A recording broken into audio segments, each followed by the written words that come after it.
बिस्मिल्लाहिर्रहमानिर्रहीम। खाने में बरकत। एक दिन हज़रत अबू तलहा रज़ी अल्लाह ताला अन्हु अपने घर में आए और अपनी बीवी हज़रत उम्मे सलीम रज़ी अल्लाह ताला अन्हा से कहा कि क्या तुम्हारे पास खाने की कोई चीज़ है? मैंने हजूर सल्लल्लाहु अलैहि वसल्लम की कमज़ोर आवाज़ से ये महसूस किया कि आपको भूख लगी है।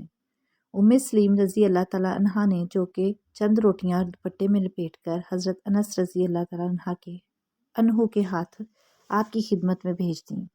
हज़रत अनस रज़ी अल्लाह ताला अन्हु जब बारगाह नबूवत में पहुँचे तो आप सल्लल्लाहु अलैहि वसल्लम मस्जिद नबवी में सहाबा कराम रज़ी अल्लाह ताला अन्हम के मजमा में तशरीफ़ फरमा थे। आप सल्लल्लाहु अलैहि वसल्लम ने पूछा कि क्या अबू तलहा ने तुम्हारे हाथ खाना भेजा है?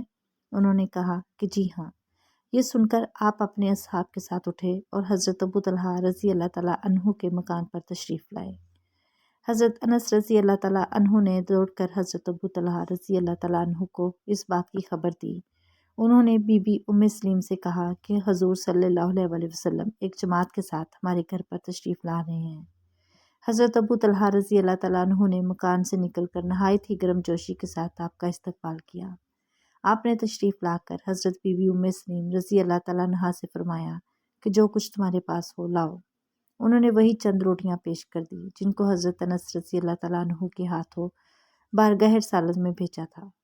आप सल्लल्लाहु अलैहि वसल्लम के हुक्म से इन रोटियों का चूरा बनाया गया और हज़रत बीबी उम्मे सलीम रज़ी अल्लाह ताला अन्हा ने इस चूरा पर बतौर सालन के घी डाल दिया।